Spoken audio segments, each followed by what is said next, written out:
Hope आप सभी लोग बढ़िया होंगे। आज की इस वीडियो में हम लोग सॉफ्टवेयर को पढ़ने वाले हैं। पिछली वीडियो में मैंने हार्डवेयर का सारा सीरीज़ ख़त्म कर दिया है। टोटल 4 वीडियोज़ है हार्डवेयर पे।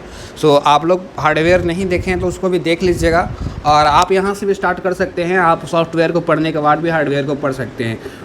इसका कोई लिंक नहीं है कि उसको नहीं पढ़ेंगे तो ये आपको आराम से समझ में आ जाएगा, क्योंकि ये अलग चीज़ होता है। सॉफ्टवेयर एंड हार्डवेयर के बीच आपको बेसिक डिफरेंस पता होगा। सॉफ्टवेयर हार्डवेयर होता क्या है, कुछ डिफरेंस मैं आपको बता देता हूँ और उसके बाद मैं इस टॉपिक को स्टार्ट करूँगा। तो पिछली वीडियो में मैंने हार्डवेयर के बारे में काफ़ी अच्छे से कवर किया था। हार्डवेयर वह पार्ट होता है जो कि आपके कंप्यूटर सिस्टम का जितना भी फिजिकल पार्ट्स है वो सभी हार्डवेयर होते हैं एंड उनका जो जनरली काम होता है प्रोसेसिंग करने वाला होता है। जैसे कि आपका एग्जांपल में CPU, आपका CPU जो है प्रोसेसिंग का काम करता है, तो वो हार्डवेयर की कैटेगरी में आ जाता है। जिसे हम देख छू सकते हैं उसे हम लोग हार्डवेयर कहते हैं। लेकिन सॉफ्टवेयर ठीक इसके उल्टा होता है, जिसे हम लोग छू नहीं सकते हैं, देख तो सकते हैं। सॉफ्टवेयर फॉर एग्ज़ाम्पल आपका ये जो अभी आप YouTube चला रहे हैं तो YouTube को तो आप लोग देख ही सकते हैं कि YouTube है, तो उसी तरह से इसको छू नहीं सकते हैं। बट सॉफ्टवेयर जो है टोटली हम लोगों के कमांड पे चलता है। जैसे सॉफ्टवेयर को हम लोग चलाएंगे उस तरह से चलेगा।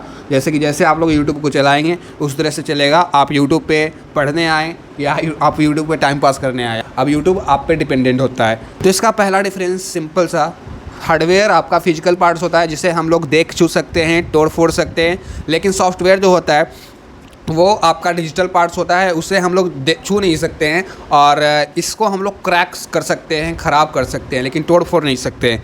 ठीक है, तो ये आपका पहला एग्जांपल हो जाएगा। दूसरा जो है, हार्डवेयर को हम लोग बनाते हैं फैक्ट्रीज़ वगैरह में। जैसे कि CPU आपका हो गया, मॉनिटर आपका हो गया, सब कुछ कहाँ पे बनता है? फैक्ट्री वगैरह में कोई कंपनी बनाता होगा। लेकिन सॉफ्टवेयर कहाँ बनता है? ये आपके कंप्यूटर पे ही बन जाता है, प्रोग्रामिंग लैंग्वेजेस की मदद से। पिछली वीडियो में मैंने इसके बारे में चर्चा की थी। बहुत तरह के प्रोग्रामिंग लैंग्वेजेस होता है, जैसे कि C++, जावा, पास्कल, फोर्ट्रैन, पाइथन। उसकी मदद से हम लोग सॉफ्टवेयर बनाते हैं। तो बस आपको डेवलपर चाहिए, सॉफ्टवेयर बनाने वाला इंजीनियर चाहिए। ठीक है, जिसको सॉफ्टवेयर इंजीनियर का पढ़ाई भी होता है, बहुत लोग इंजीनियरिंग करते भी हैं, सॉफ्टवेयर इंजीनियरिंग, तो वो लोग चाहिए सॉफ्टवेयर बनाने के लिए। लेकिन हार्डवेयर बनाने के लिए आपके अच्छे कारीगर चाहिए और कंपनी चाहिए, फैक्ट्रीज चाहिए, वो लोग हार्डवेयर को बनाते हैं। और पिछली वीडियोज़ में मैंने बताया था हार्डवेयर के टोटल 4 पार्ट्स होते हैं: input devices, output devices, storage जिसको मेमोरी यूनिट बोलते हैं, और लास्ट में इंटरनल कंपोनेंट्स, जितनी भी सारी सर्किट्स होती है आपके कंप्यूटर्स में, आपके CPU के अंदर, वो सभी। तो ये टोटल मैंने पिछली इस वीडियो में कवर कर रखा है। अभी सॉफ्टवेयर में कौन कौन से पार्ट्स होते हैं, तो सॉफ्टवेयर में मेनली 2 पार्ट्स होता है। हालांकि इसमें आगे दिया गया है, उसको हम लोग आगे पढ़ेंगे तो अभी, लेकिन यहाँ पर याद रखिए 2 टाइप्स होता है सॉफ्टवेयर का।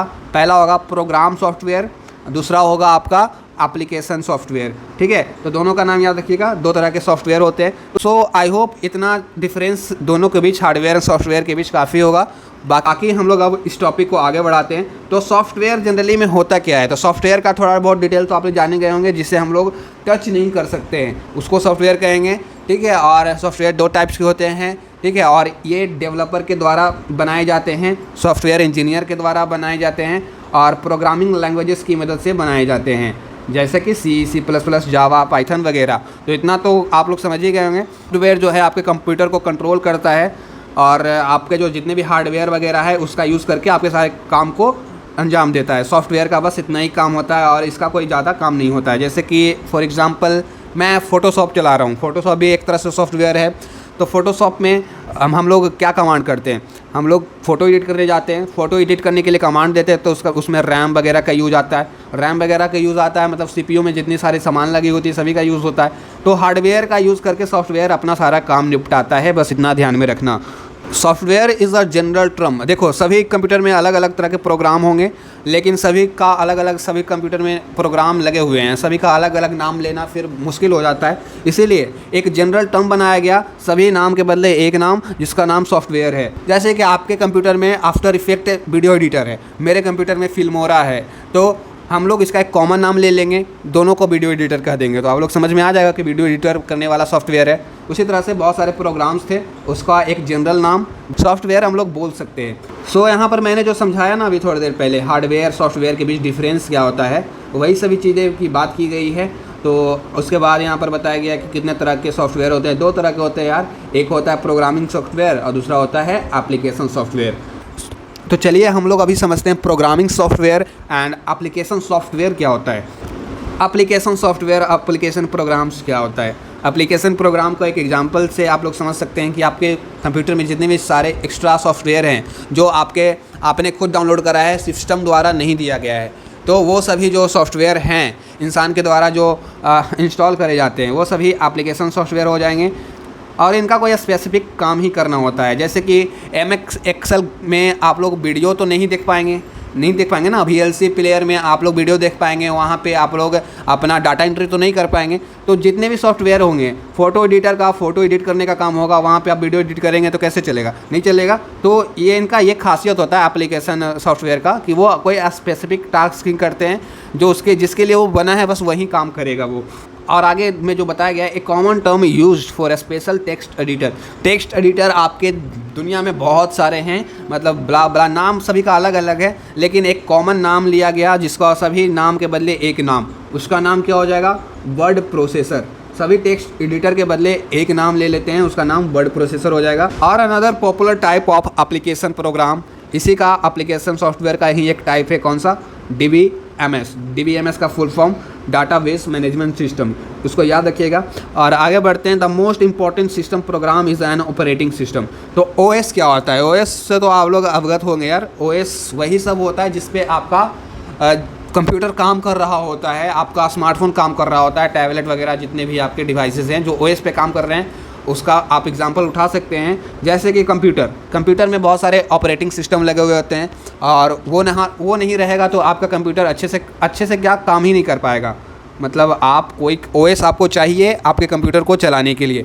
OS जैसे कि आपका ये हो जाएगा मैक DOS, लाइनक्स, विंडोज़, बहुत सारे के बंदे के पास विंडोज़ वाला OS होगा, ऑपरेटिंग सिस्टम होगा। आपके कंप्यूटर में कौन सा OS लगा है कमेंट करके ज़रूर बताइएगा। मेरे में तो विंडोज़ लगा हुआ है, ठीक है। और मोबाइल में भी ठीक उसी तरह से, मोबाइल में एंड्रॉयड होता है आपका, फिर एंड्रॉयड के साथ साथ बहुत सारे और भी आते हैं। ऑपरेटिंग सिस्टम का काम ही होता है कि वो हेल्प करता है हम लोगों को, यूजर्स को कंप्यूटर के साथ इंटरैक्ट करने के लिए, ठीक है, और उसको चलाने के लिए OS ज़रूरी है कंप्यूटर को। उसके बाद कुछ कीवर्ड दिए गए हैं, कीवर्ड शॉर्टकट दिए गए हैं, वो आपके लिए बहुत इंपॉर्टेंट है। अगर आप कंप्यूटर चलाते हैं तो अगर आप इसका यूज अभी तक नहीं करते हैं तो करना स्टार्ट कर दें, क्योंकि ये बहुत ही आपका काम मतलब शॉर्ट बना देगा। आप जल्दी काम को निपटा सकते हैं ये सभी आप शॉर्टकट कीज़ की मदद से। और ऐसा नहीं है कि आपको सिर्फ काम में ही मदद देगा, आपके एग्ज़ाम में भी ये मदद करेगा, क्योंकि क्वेश्चन बन जाएंगे, वो पूछ देगा CTRL+A किस काम में आता है, तो वो सेलेक्ट ऑल करने के काम में आता है। CTRL+B किस काम में आता है, तो B से बोल्ड।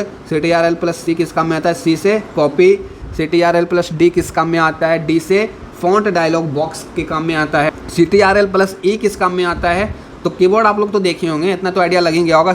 मतलब ज़्यादातर यहाँ पर D वगैरह से एनालाइज कर लीजिएगा, क्योंकि आपको तो MCQ वाला एग्ज़ाम में बैठना है ना, कंपटीशन की तैयारी जितने भी कर रहे हैं, तो आप लोग डायरेक्ट टिक मार सकते हैं। D मतलब डायलॉग, C मतलब कॉपी, B मतलब बोल्ड, E मतलब यहाँ पर जो चीज़ें अलग है, जैसे देखिए CTRL+E सेंटर अलाइनमेंट, यहाँ पर कोई मेल नहीं खा रहा है तो आप लोग इसको याद ही करना पड़ेगा। और याद कैसे होगा, इसका सबसे बढ़िया तरीका है ना ये सभी को याद करने का, अगर आपके पास कंप्यूटर है तो वो यूज़ करना स्टार्ट कर दो। मतलब जो भी काम करते हैं, MS एक्सेल चलाते होंगे, MS वर्ड चलाते होंगे, कुछ भी चलाते हैं नोटपैड, तो वहाँ पर ये सभी चीज़ों का यूज़ करना स्टार्ट कर दो। यूज़ करते करते बहुत सारी चीज़ें याद हो जाती है। जैसे कि आप अपना नंबर याद कर लेते हैं, आप अपना नंबर बहुत जगह यूज़ करते हैं। फॉर्म भरने का डेट आता है तब फॉर्म भरने में भी अपना नंबर डालते हैं, और फिर किसी को बताना रहता है कि कोई तुमसे, तुम्हारा दोस्त पूछेगा तुम्हारा नंबर क्या है, तो तुमको याद रहेगा तभी तो बताओगे। तो मतलब किसी भी चीज़ को लगातार यूज़ करते रह जाओगे ना, तो वो ऐसा नहीं है हमेशा के लिए आपके दिमाग में फिक्स हो जाता है, कभी भूलोगे नहीं। तो इसको यूज़ करो, आपको याद हो जाएगा। और इसको याद कर लेना सभी के सभी का क्या काम होता है। जैसे कि CTRL+S मतलब सेव, ESC को तो सब पता होगा यार, एस्केप करने का होता है। सब कुछ ख़त्म करने के लिए एस्केप ESC का यूज़ करते हैं। F12 मतलब सेव एज, F7 मतलब स्पेलिंग चेक करने के लिए होता है, F5 गो टू। ये सभी देखो इसका कोई मेल नहीं खा रहा है तो इसको याद ही करना पड़ेगा आप लोगों को। F1 मतलब हेल्प, तो ये सब याद कर लीजिएगा। उसके बाद ग्लॉसरी है, ग्लॉसरी वर्ड मीनिंग है, मतलब इसी से रिलेटेड, सॉफ्टवेयर से रिलेटेड। ग्लॉसरी मतलब वर्ड मीनिंग्स होता है, एक्टिव सेल का वर्ड मीनिंग मतलब एक्सप्लेन किया गया क्या होता है। तो ये सभी खुद करना चाहिए, मतलब आपको खुद पढ़ के एक बार देखना चाहिए। वैसे मैं अभी यहाँ पर समझा देता हूँ सभी को क्विकली, जल्दी से। तो यहाँ पर देखिए सबसे पहले एक्टिव सेल क्या होता है? तो अगर आप MS एक्सेल पढ़े होंगे, चलाए होंगे, MS एक्सेल, माइक्रोसॉफ्ट एक्सेल, तो वहाँ पर एक्टिव सेल देखे होंगे। एक्टिव तो आप बहुत सारे लोग जो होंगे MS एक्सेल चलाए होंगे। MS एक्सेल में कुछ इस तरह से बॉक्सेस बने होते हैं, ठीक है। और बॉक्सेस मतलब मान लीजिए मैं इस बॉक्स को उठाता हूँ, तो देखिए इस बॉक्स को देखो और बाकी बॉक्स को देखो, क्या अंतर है? आप लोग बताओ इस सभी में और इसमें क्या अंतर है? तो आप देख रहे हैं ये जो है ये वाला बॉक्स ज़्यादा बोल्ड है, इसका बॉर्डर वगैरह चौड़ा है, तो इसी को एक्टिव सेल बोलेंगे। आप MS एक्सेल खोलेंगे, किसी भी बॉक्स पे क्लिक करेंगे तो वो इस तरह से ज़्यादा बोल्ड हो जाएगा, बाकी के कंपैरिजन में ये सभी पतला दिख रहा होगा ना, तो उसी को एक्टिव सेल बोलते हैं। और यहाँ पर डेफिनेशन दिया गया, the cell in MS excel with dark boundary, ज़्यादा डार्क जो होगा उसको एक्टिव सेल बोलेंगे। ALU पिछले वीडियो में समझा दिया है हार्डवेयर वाले सेक्शन में। ALU क्या होता है? CPU का ही एक पार्ट होता है जिसका काम होता है अर्थमेटिक वाला काम, और जितना भी कैलकुलेशन आपके कंप्यूटर में होता है वो सभी ALU की मदद से ही होता है, तो ये भी याद रखिएगा। उसके बाद एप्लीकेशन सॉफ्टवेयर, जिसका भी यहाँ पर मैंने चर्चा किया था यार, एप्लीकेशन सॉफ्टवेयर, तो ये भी हम लोग को कवर हो गया। अभी हम लोग आगे देखते हैं बैच प्रोसेसिंग क्या होता है। डाटा जो होता है वो एक मतलब अलग एक एक करके आप लोग प्रोसेस करेंगे तो बहुत ज़्यादा टाइम लग जाएगा ना, मतलब किसी भी डाटा को एक मिनट में प्रोसेस करें, दूसरा डाटा दूसरे मिनट में होगा, तो पता लगा कि 1 महीना डाटा प्रोसेस होने में ही लग जाएगा। तो डाटा जो होता है एक साथ बहुत सारे डाटा को प्रोसेस करता है और बैच में करता है, उसी को डाटा प्रोसेसिंग, बैच प्रोसेसिंग कहते हैं। उसके बाद BIOS, इसका सिर्फ आप लोग क्या बोलते हैं, फुल फॉर्म याद रखिएगा, इसका होता है बेसिक इनपुट आउटपुट सिस्टम। सो मैं आपको यहाँ पर इनपुट आउटपुट का कॉन्सेप्ट नहीं समझाऊंगा, उसके लिए आप वहाँ पर वीडियो बना हुआ वहाँ पर जाके देख लीजिए। बस आपका इसका फुल फॉर्म याद रखना, क्योंकि देखिए यहाँ से क्वेश्चन बनेंगे डायरेक्टली, क्योंकि फुल फॉर्म वगैरह है तो फुल फॉर्म वगैरह एग्जाम में डायरेक्टली आ जाते हैं यार, तो याद रखना है। उसके बाद बिट का कॉन्सेप्ट भी मैंने बता दिया है, the short form of binary digits. Bit का फुल फॉर्म होता है बाइनरी डिजिट्स। फिर boot loader, browsing, byte cell वगैरह वगैरह देखते हैं। तो बूट लोडर का क्या काम होता है? ये सेकेंडरी मेमोरी में होता है और इसका काम होता है रीड करना। इसको रीड करेगा main portion of operating system. आपका जो भी विंडो मान लीजिए होगा, उसका जो मेन पोर्शन है विंडोज़ का, उसको रीड करने के लिए बूट लोडर का काम आता है, और ये सेकेंडरी मेमोरी में होता है। सेकेंडरी मेमोरी, प्राइमरी मेमोरी क्या होता है, अगेन उसको मैंने अच्छे से एक्सप्लेन करा है पिछली वीडियोस में, तो वहाँ से आप लोग उसको समझ सकते हैं। सेकेंडरी मेमोरी वही सब मेमोरी जो हम लोग अपने से लगा सकते हैं, हटा सकते हैं और यूज़ करते हैं, जैसे कि आपका मेमोरी कार्ड, SD कार्ड और भी होते हैं, तो वहाँ पर डिटेल में बताया गया, वहाँ से जाके ज़्यादा अच्छे से समझ सकते हैं। और ब्राउजिंग वगैरह तो आप लोग करते ही होंगे, अपने मोबाइल में कुछ भी सर्च करते हैं वही ब्राउजिंग हो जाएगा। व्यूइंग वेब पेजेस, जैसे कि मैंने कोई वेब पेजेस खोला mypzone.com, तो mypzone.com एक वेब पेज है और उसको हम लोग देख रहे हैं, उसी को ब्राउजिंग कह देंगे। बाइट क्या होता है? 8 बिट को मिलाते हैं तो 1 बाइट बनता है, वही वाला बात है, ठीक है। आगे में सेल क्या होता है? सेल एक बायो वाला और इसका सेल दोनों अलग होता है। वहाँ बायोलॉजी में सेल का मतलब कुछ और होता है, यहाँ पर कुछ और होता है, तो यहाँ पर क्या मतलब है वो समझो। सो MS एक्सेल वाला एग्जाम्पल लो, ये सभी जितने भी हैं MS एक्सेल में ये सभी सेल हैं, इधर रो है इधर कॉलम है, ठीक है। तो सेल वही होते हैं जो रो कॉम्बिनेशन की मदद से बॉक्सेस बन जाता है ना ढेर सारा, उसी को सेल बोलते हैं। तो बहुत सारा सेल हो जाएगा, क्योंकि जितना ज़्यादा बॉक्सेस हो उतना ज़्यादा सेल्स। सो सेल्स का मतलब यहाँ पर ये है, वहाँ पर कुछ और था बायोलॉजी में। बायोलॉजी क्लास जल्दी स्टार्ट होगी, अगर आप बायोलॉजी पढ़ने के इच्छुक हैं तो आपको बायोलॉजी क्लासेस भी मिलेगी अगले हफ्ते से। और मैंने आपको समझाया था ना थोड़ी देर पहले, एक्टिव सेल क्या होता है, वही डार्क बाउंड्री वाला। बाकी जो बाउंड्री सभी में बाउंड्री पतला होगा, लेकिन जिस पे आप टिपिंग है क्लिक करेंगे वहाँ पे डार्क हो जाएगा, तो उसी को हम लोग क्या बोलते हैं, ये जो पूरा है आपका एक्टिव सेल हो जाएगा। और एक्टिव सेल में सेल पॉइंटर क्या होता है, ये वाला सेल पॉइंटर, ये जो डार्क बाउंड्री है आपका पूरा, उसी को सेल पॉइंटर बोलते हैं। और टोटल जो होगा बॉक्स, उसको एक्टिव सेल बोलेंगे। तो cell pointer, the boundary of the active cell is called as cell pointer.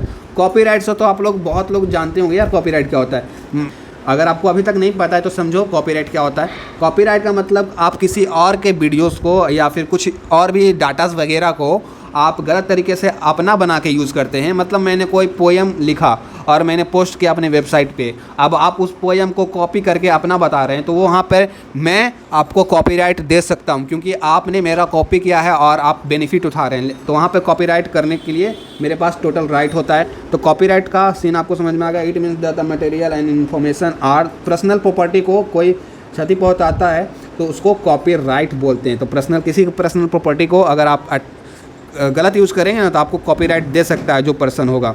Next counter fitting. Counter fitting क्या हो जाएगा? काउंटर फिटिंग ये भी एक तरह से इलीगल काम ही है, जिस तरह से कॉपीराइट इलीगल काम है, ठीक है। इसमें क्या होता है ना, काउंटर फिटिंग में ये एक तरह से प्रोसेस है जिसमें किसी सॉफ्टवेयर को, मान ले जाए फ़ोटोशॉप बहुत ज़्यादा फेमस है लेकिन वो पेड है, उसको सभी यूज़ नहीं कर सकता है, आपको चलाने के लिए पैसा खर्चा करना पड़ता है। तो आप फ़ोटोशॉप को और फ़ोटोशॉप एडोबी के जितने भी सॉफ्टवेयर है उसको एक साथ आप फ्री कर दें, मतलब क्रैक वगैरह करके, और फिर डिस्ट्रीब्यूट करें सब लोगों को कि लो चला लो फ्री में है, चला लो, आपको कोई पैसा नहीं देना पड़ेगा। तो उस तरह से वो इलीगल काम हो गया, उसी को काउंटर फिटिंग कहते हैं। किसी भी सॉफ्टवेयर को ख़राब तरीके से बनाना और उसको फिर लोगों में डिस्ट्रीब्यूट कर देना, distributing illegal copies of software, उसी को हम लोग काउंटर फिटिंग बोलते हैं। क्रैकर क्या होता है, जो क्रैक करता है ना, मतलब आप किसी को क्रैक कर दिए, किसी का माथा फोड़ दिए तो आप क्रैकर हो जाएंगे। यहाँ पर कंप्यूटर के लैंग्वेज में समझिए, कोई सॉफ्टवेयर है, फ़ोटोशॉप ही मान लो, वो पेड है लेकिन बहुत लोग चाहते हैं कि फ्री में यूज़ करें, तो बंदा जो बैठा होगा पर्सन, वो क्रैक कर देगा उसको कोड वगैरह करके, कोडिंग से, और फिर वो फ्री हो जाएगा टोटली। अब आप उसको फ्री में यूज़ कर सकते हैं, आपको कोई पैसा नहीं लगेगा। तो क्रैकर ही बहुत ही ज़्यादा तेज़ इंसान होता है और बहुत ज़्यादा फ़ायदा उठाता है क्रैक करके सॉफ्टवेयर लोगों का। और उसके बाद कंट्रोल यूनिट क्या होता है, ये भी एक तरह का CPU का पार्ट होता है। पिछली वीडियोस में मैंने समझा दिया था, अगेन वहाँ पे जाके देख सकते हैं। वैसे यहाँ पर देखिए, जितने भी आपके काम होते हैं प्रोसेस वाले, सारे प्रोसेस को कंट्रोल करने का काम यही करता है कंट्रोल यूनिट। कंप्यूटर में सभी प्रोसेस को, it controls the computer system. तुम्हारा कंप्यूटर सिस्टम को कौन कंट्रोल कर रहा है, कंट्रोल यूनिट कंट्रोल कर रहा है। डाटा क्या होता है, डाटा तो सभी जानते हैं यार, data are the raw facts and figure, ठीक है। मतलब मैं अपना नाम लिखा तो वो एक तरह से डाटा हो जाएगा। यहाँ पर गाना है कोई, वो एक तरह से डाटा तो सभी जानते हैं यार, data is the raw facts and figure.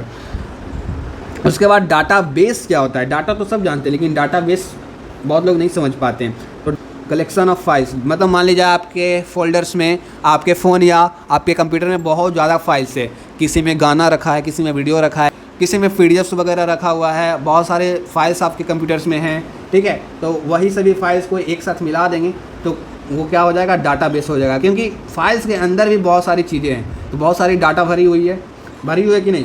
Files में, इस फाइल्स में गाना है, इस फाइल्स में लगभग 100 गाना है तो 100 डाटा हो गया। इस फाइल्स में फ़ोटोज़, इसमें 1000 फ़ोटो है तो बहुत सारे डाटा हुए कि नहीं।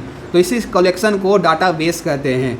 डाटाबेस आपको समझ में आ गया होगा। Collection of the files is known as database. Data remains in an organized form in data. आप फाइल्स खोलेंगे तो आपको सीक्वेंस वाइज मिलेगा, जैसे कि शुरू में आपको A से जो गाना स्टार्ट होगा वो मिलेगा, लास्ट में आपको Z से नाम का जो गाना होगा लास्ट में आपको मिलेगा। सो डाटाबेस में सारे डाटा ऑर्गेनाइज्ड फॉर्म में आपको मिलेंगे डाटाबेस में। डाटा कैप्चर क्या होता है, डाटा मैनिपुलेशन क्या होता है, डाटा प्रोसेसिंग क्या होता है, उसको समझते हैं। तो यहाँ पर जैसा कि नाम से पता चल होगा, कैप्चर मतलब पकड़ लेना, जकड़ लेना। तो डाटा को कैप्चर कर रहे हो, कहाँ से कर रहे हो, तो डाटा हम लोग कहाँ से कैप्चर करते हैं। यहाँ पर डेफिनेशन इसका पढ़ सकते हैं, it is a process of collecting and capturing. ये दोनों वर्ड पे ध्यान देना, कलेक्टिंग और कैप्चरिंग डाटा। कहाँ से, ए साइट, वेबसाइट हो सकता है, और फ्रॉम अदर सोर्सेज, उसको डाटा कैप्चर करते हैं। मतलब किसी और के मोबाइल से भी तुम अपना सारा फ़ोटोज़ वगैरह अपने मोबाइल में ले रहे हो तो वो भी डाटा कैप्चर हो रहा है। आप इंटरनेट साइट से फ़ोटोज़ वगैरह बहुत सारा डाउनलोड कर रहे हैं तो वहाँ पे भी आप कैप्चर कर रहे हैं, आप उसको अपने पास ले आ रहे हैं, तो कैप्चर हुई हुआ ना। कैप्चर का तो मीनिंग पढ़ता ही होगा आप लोगों को, तो आप उससे याद रखना डाटा कैप्चर होता क्या है। डाटा मैनिपुलेशन क्या है, नाम में मैनिपुलेशन लगा हुआ है तो आप लोग समझ सकते हैं। जितने भी डाटा आपने कैप्चर करी, आप उसका यूज़ करेंगे, आप उसको जिससे भी यूज़ करें, गलत तरीके से यूज़ करें किसी के फ़ोटो के साथ, तो वो डाटा मैनिपुलेशन ही हो रहा है। मतलब जिस तरह से आप लोग इन्फॉर्मेशन को यूज़ करना चाहते हैं, उस प्रोडक्ट को यूज़ करना चाहते हैं, प्रोड्यूस करना चाहते हैं, उसी को डाटा मैनिपुलेशन कर सकते हैं, कह सकते हैं, ठीक है। तो डाटा मैनिपुलेशन का मीनिंग देख सकते हैं, कैप्चर डाटा, मतलब इसका जो मैंने समझाया, are manipulated to produce information. इसको मैनिपुलेट किया जाता है, क्यों, क्योंकि उससे हम लोग को इन्फॉर्मेशन मिलता है, ठीक है। जैसे कि मैं कोई वीडियोस बना रहा हूँ तो ये डाटा को मैं मैनिपुलेट करूँगा और यूट्यूब पे अपलोड कर दूँगा। यूट्यूब पे अपलोड कर दूँगा तो आपको इन्फॉर्मेशन मिल रहा है, आप पढ़ रहे हैं, आपको एग्ज़ाम में काम देगा, ठीक है। आप एग्ज़ाम में कॉपी लिखेंगे, कॉपी से वहाँ पे आप इन्फॉर्मेशन पुट कर देंगे, आप इन्फॉर्मेशन पुट कर देंगे तो वहाँ पर एग्जामिनर जो होगा कॉपी चेक करेगा, उसको इन्फॉर्मेशन मिलेगा और वो आपका रिजल्ट देगा। तो इस तरह से समझो, काफ़ी इजी टॉपिक्स है ये सब। डाटा प्रोसेसिंग क्या होता है, प्रोसेसिंग वाला सारा काम डाटा प्रोसेसिंग हो जाएगा। नाम से पढ़ के देखो ना यार, डाटा प्रोसेसिंग, समझ गए, इसमें समझने वाली चीज़ क्या है। उसके बाद DBMS, डाटाबेस मैनेजमेंट सिस्टम, इसके बारे में मैंने समझाया, ठीक है। It is a software package to manage database. Database को मैनेज करने के लिए, जैसे कि नाम में ही इसका लिखा हुआ है डाटाबेस, मैनेजमेंट करेगा किसका, डाटाबेस का। नाम में ही लिखा हुआ है डाटाबेस मैनेजमेंट सिस्टम। तो ये डाटाबेस का एक तरह से मैनेजर होता है और उसको ये मैनेज करता है। तो डाटाबेस क्या होता है, अभी थोड़ी देर पहले मैंने इसको आपके साथ कवर किया था ना, आप देखा होगा डाटाबेस। एक मिनट, आप यहाँ पर देखिए, इसके बारे में मैंने आपको थोड़ी देर पहले समझाया था डाटाबेस होता क्या है। तो आप वहाँ से पीछे वीडियो को पीछे करके देख सकते हैं। आगे बढ़ते हैं। अभी मैं इतना जल्दी क्यों कर रहा हूँ, क्योंकि यहाँ से क्वेश्चन काफ़ी कम ही बनेंगे। फुल फॉर्म जो वगैरह है वो सभी आ सकते हैं और कुछ इंपॉर्टेंट टॉपिक्स होंगे जिसको मैं बता दूंगा कि ये भी आई है, वहाँ से क्वेश्चन आएंगे। बाकी मैं जल्दी यहाँ पर ख़त्म कर रहा हूँ इसलिए, क्योंकि ज़्यादा पढ़ना भी कभी कभी टाइम पास हो जाता है। ठीक है, ज़्यादा पढ़ना, एक एग्ज़ाम में जो आएगा बस उससे रिलेटेड पढ़िए और आप एग्ज़ाम की तैयारी करिए, आपको ज़रूर सक्सेस मिलेगी। तो उसके बाद DHTML क्या होता है। HTML आपने पढ़ा होगा। HTML का फुल फॉर्म होता है हाइपर टेक्स्ट मार्कअप लैंग्वेज। और DHTML क्या हो जाएगा, तो D जुड़ा है तो D का मतलब होता है डायनेमिक, और बाकी वही HTML का full form hyper text markup language. तो टोटल क्या हो जाएगा, dynamic hyper text markup language. और यहाँ पर इसको HTML के बारे में यहाँ पर भी दिया गया, it stand for hyper text markup language. It is use to create web pages. HTML का यूज़ किया जाता है वेब पेजेस बनाने के लिए। जितने भी वेब पेजेस आप देखते हैं गूगल्स वगैरह पे, तो वो उसमें बहुत सारे वेब पेजेस HTML के बने होते हैं। सो HTML का मुख्य काम याद रखिएगा। HTML का यूज़ क्या है, तो HTML वेब पेजेस बनाने के लिए यूज होता है। क्वेश्चन आ सकता है मोस्ट VVI।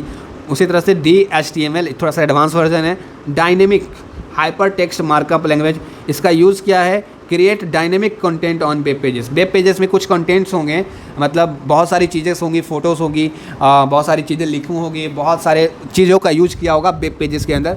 आप कोई वेब पेजेस खोल लेना, जैसे कि बायजूस में खोल लेना। बायजूस खोलते हैं साहब, उसमें कंटेंट कम और ऐड वगैरह ज़्यादा दिखता है। कभी कोचिंग का, कभी कुछ का ऐड वगैरह समझते ही होंगे। बायजूस का कभी खोलेंगे तो आप देखे होंगे। तो वहाँ पर उसका यूज़ करने के लिए हमको इसका सहारा लेना पड़ता है, DHTML। और उसके बाद डायल अप नेटवर्किंग। देखिए डायल अप है, आप लोग समझ गए हैं, डायल मतलब फ़ोन लगाना। तो यहाँ पर देखिए पढ़िए इसका मतलब, इट इज़ द मेथड, एक तरह का तरीका है, by which a computer is connected to the internet using telephone. Telephone की मदद से किसी कंप्यूटर को इंटरनेट मतलब एक्सेस करवाना, इंटरनेट से जोड़ना, उसी को डायल अप नेटवर्किंग कहते हैं। आपका जितने भी सारे एयरटेल की सिम हो गया, ये सभी वगैरह, उसी के मदद से अगर आप इंटरनेट चला रहे हैं तो नेटवर्किंग हो रहा है और आप डायल अप नेटवर्किंग कर रहे हैं। उसके बाद DOS क्या होता है, इसका full form disk operating system. It is an operating system. Operating system का एक एग्जांपल है DOS। उसका फुल फॉर्म सिर्फ याद रखना, VVI है।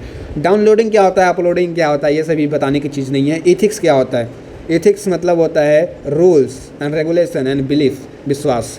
ठीक है। फील्ड क्या होता है, फील्ड इन डाटाबेस। डाटाबेस में फील्ड का क्या मतलब होता है, is a collection of bytes that contain data about an item. Is a collection of bytes, ढेर सारे बाइट्स का कलेक्शन। दैट क्या करता है, कंटेन डाटा, जिसके अंदर डाटाज होती है अबाउट एन आइटम, किसी पार्टिकुलर आइटम के बारे में। फाइल कौन होता है, फाइल वो गधा ही होगा जो फाइल का मतलब नहीं समझता होगा। आगे बढ़ते हैं। GML का याद कर लेना सिर्फ फुल फॉर्म, जिसका होता है जनरल मार्कअप लैंग्वेज। HTML से रिलेटेड है। HTML का होता है हाइपर टेक्स्ट और GML का होता है जनरल। अब मार्कअप लैंग्वेज तो दोनों में होते हैं, तो याद कर लीजिएगा। हैकर क्या होता है, हैकर भी आपको बताने की ज़रूरत नहीं होता है यार। जो हैक कर लेता है आपके सिस्टम को, आपके कंप्यूटर को, आपके लैपटॉप को या आपके स्मार्टफोन को भी, वो हैकर कहलाता है। हैकर इंसान ही होता है। हैकिंग आप सीखना चाहते हैं तो आपको कोडिंग वगैरह अच्छे से आना चाहिए। उसके बाद HTML के बारे में चर्चा कर लिया। वेबसाइट बनाने के लिए, वेब पेजेस बनाने के लिए यूज़ होता है। IAB क्या होता है, IS मतलब वो वाला IS नहीं समझ जाना, इंडियन एडमिनिस्ट्रेटिव सर्विस। IS यहाँ दूसरा चीज़ है। इसका फुल फॉर्म देखो, इंटरनेट एप्लीकेशन सॉफ्टवेयर।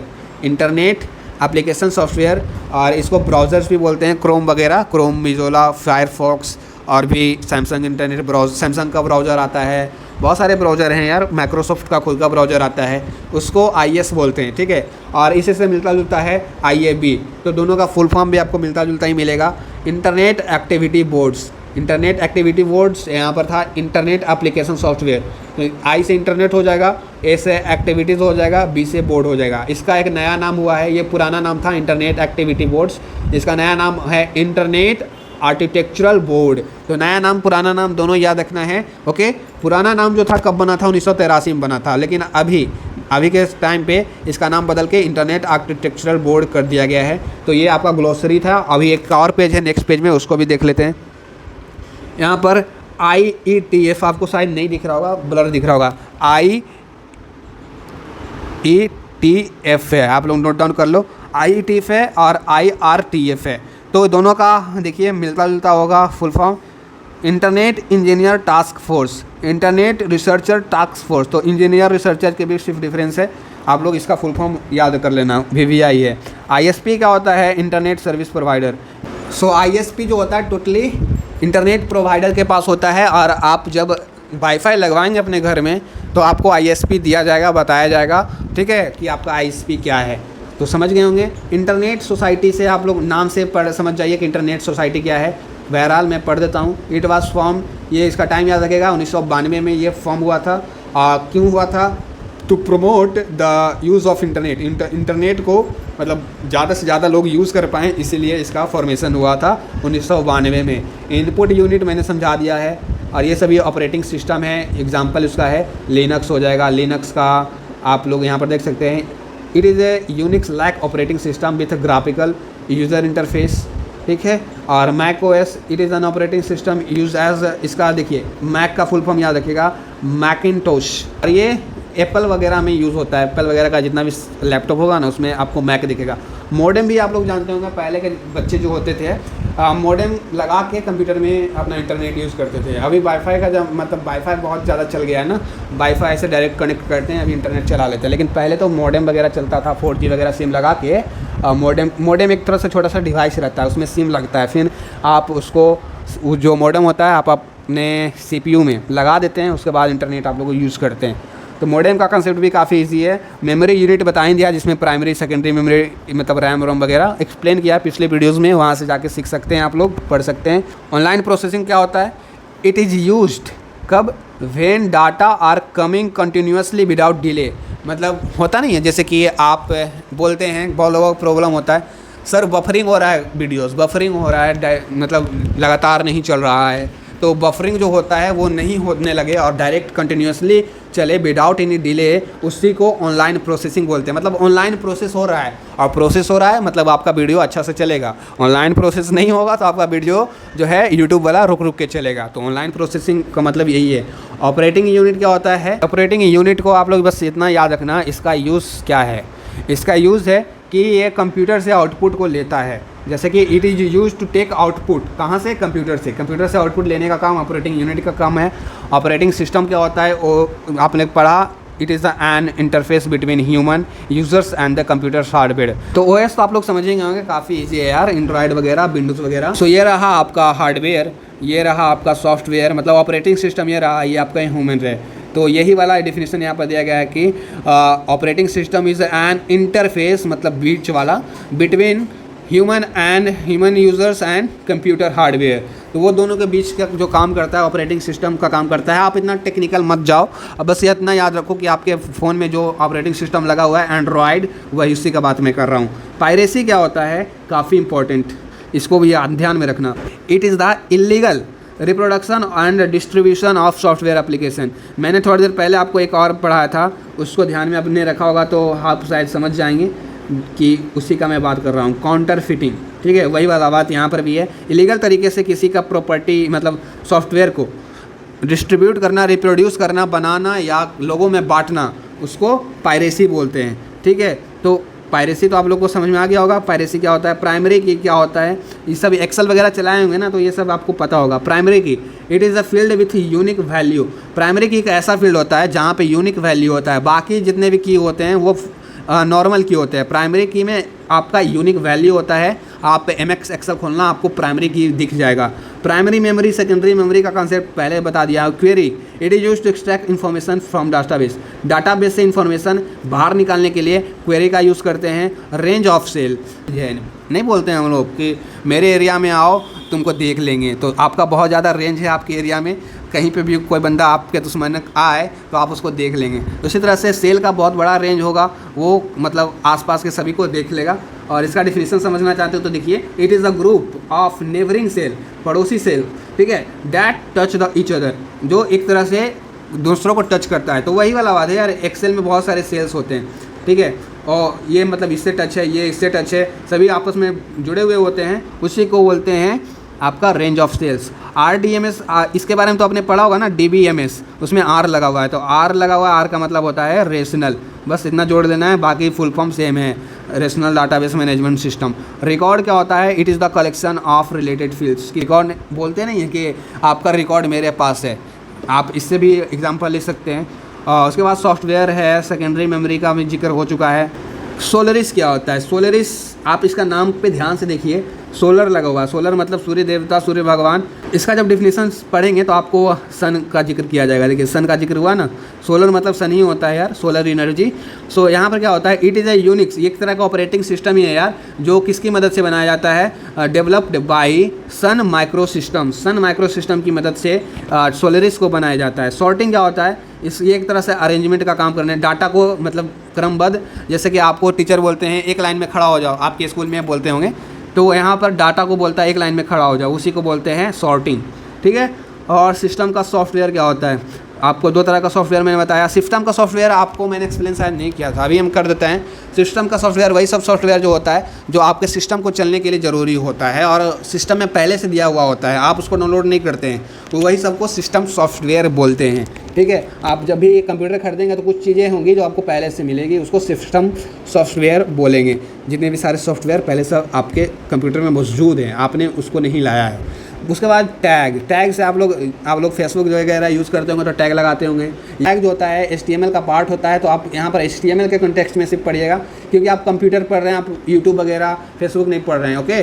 तो टैग क्या होता है? टैग जो होता है HTML का एक पार्ट होता है, और टैग की मदद से हम लोग HTML का कोड वगैरह जो होता है लिख पाते हैं। टैग नहीं रहेगा ना तो HTML कुछ नहीं है, क्योंकि वहाँ पर हम लोग ऐसे ABCD या किसी का नाम लिख देंगे डायरेक्ट और सोचेंगे कि वेब पेज डेवलप कर लें, तो नहीं होगा। टैग का होना बहुत ही ज़रूरी है वेब पेज डेवलपमेंट के लिए। उसके बाद यूनिक्स आप जानते हैं कि एक तरह का ऑपरेटिंग सिस्टम का एग्जाम्पल है। उसके बाद वायरस, कोरोना वायरस मत समझ लेना, कंप्यूटर का अपना खुद का वायरस होता है। कंप्यूटर का जैसे अपना खुद का लैंग्वेज होता है, उसी तरह से कंप्यूटर का अपना खुद का वायरस होता है, और ये कंप्यूटर का वायरस है तो कंप्यूटर को ही ये क्षति पहुंचाता है, इंसान का इसका कोई लेना देना ही नहीं। कंप्यूटर का वायरस इंसान को हर्ट नहीं करता है, सिर्फ कंप्यूटर को ही हर्ट करता है। It is a harmful computer program, एक तरह का प्रोग्राम ही होता है जो कि हैकर वगैरह के द्वारा बनाया जाता है, और वो आपके कंप्यूटर में अगर चल आया तो आपका कंप्यूटर जो है ख़राब हो सकता है, हैक हो सकता है, बहुत सारे प्रॉब्लम आपको फेस करने पड़ेंगे। बहुत ज़्यादा लंबा हो गया वीडियो यार, आप लोग शायद बोर हो गए होंगे। अगर आप लास्ट तक वीडियो देखे होंगे तो आपके पेशेंस को मैं सलाम करता हूँ। अभी अगले वीडियो में हम लोग सम मेमोरेबल फैक्ट्स को देखेंगे, तो मिलेंगे अगले वीडियो में। Thank you for watching my video अच्छा लगा हो तो लाइक शेयर ज़रूर करिएगा।